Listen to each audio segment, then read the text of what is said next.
the one optimization we did for our club, it's at least a minimum of $5 million. For all my companies together, it can end up to be almost a $50–60 million value. It's unbelievable. The supermarket industry, you're razor thin margins, right? High volume. The normal industry average is 1%. We were doing pretty well with 3%. But in a 2-minute conversation with Tony, he showed us a way to make 30% profit, tenfold. We set a goal to double our practice, which is an extraordinary thing to say, let alone accomplish. So the first quarter of this year, we've increased the bottom line in our practice by 60%. Our overhead has been reduced by 15%.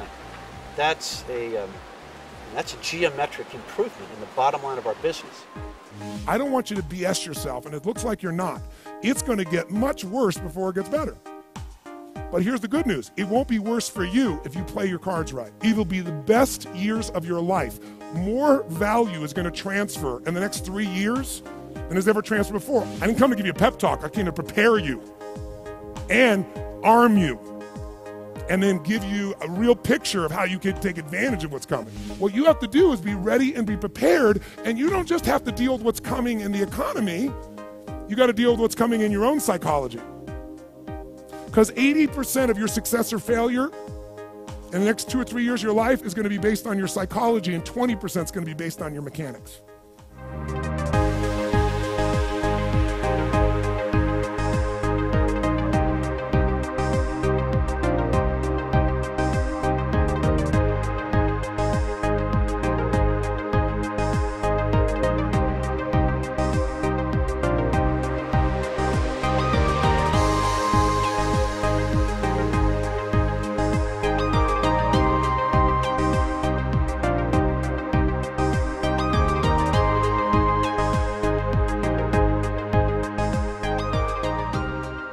I'm not going to say, hey, if you want a little improvement, come here. You're not going to get a little improvement. You're going to get a massive improvement.